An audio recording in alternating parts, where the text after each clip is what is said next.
बाद में है कुछ कल्पना से कुछ योग्यता से।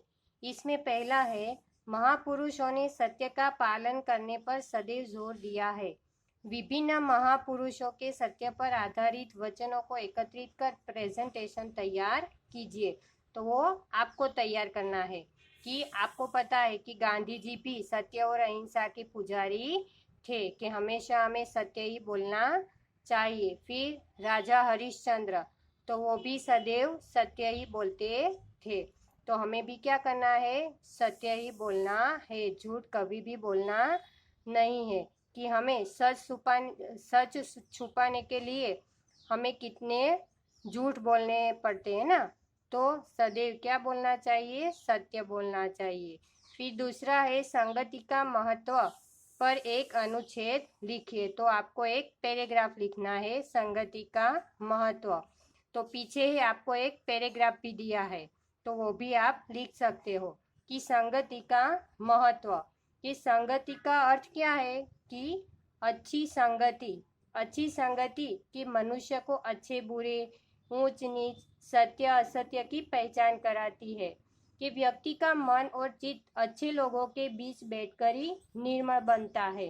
कि वही कुसंगति के साथ हम जुड़ जाते हैं, कि कुसंगति का हम पर प्रभाव पड़ता है तो क्या होता है कि ईर्ष्या, द्वेष, लालच को बढ़ावा देती है। कि कुसंगति का प्रभाव हमेशा बुरा ही पड़ता है, कि समाज भी व्यक्ति को बुरा समझने लगता है, जबकि अच्छी संगति में रहने वाला व्यक्ति सबका प्रिय बन जाता है। बुरी संगति व्यक्ति के पतन का कारण भी बनती है।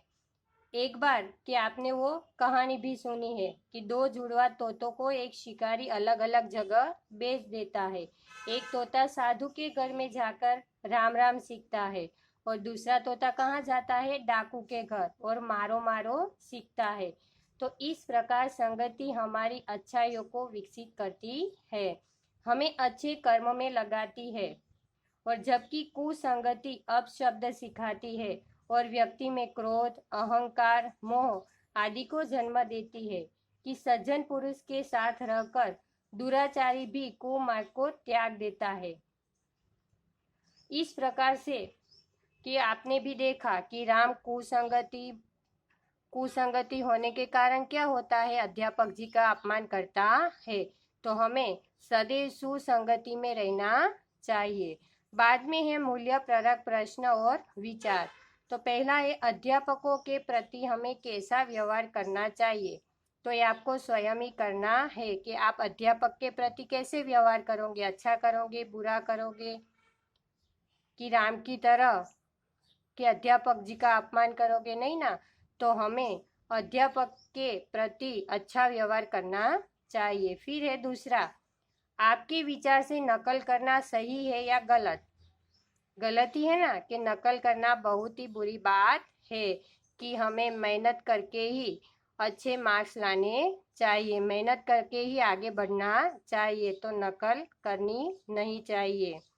फिर है तीसरा, जीवन में सफलता प्राप्त करने के लिए आप नकारात्मकता और सकारात्मकता में से कौन सा रास्ता चुनेंगे। कि आपको जीवन में सफल बनना है तो कौन सा रास्ता अपनाएंगे, नकारात्मकता या सकारात्मकता। तो कौन सा रास्ता अपनाएंगे, सकारात्मकता।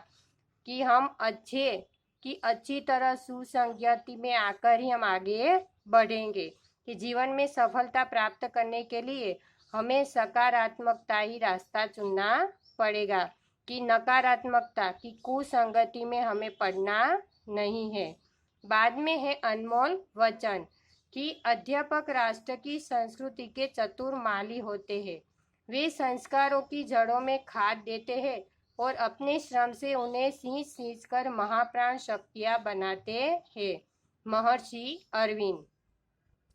फिर दूसरा है, जिस तरह फूल पौधों के उचित विकास के लिए समय समय पर काट छांट जरूरी है, ठीक उसी तरह बच्चों को उचित बात सिखाने के लिए समय समय पर डांट जरूरी है। रश्मि प्रभा। कि जिस तरह फूल पौधों को की विकास करने के लिए क्या जरूरी है, कि काटना पड़ता है, छांटना पड़ता है ना, कि पानी पाना पड़ता है और काटना भी पड़ता है।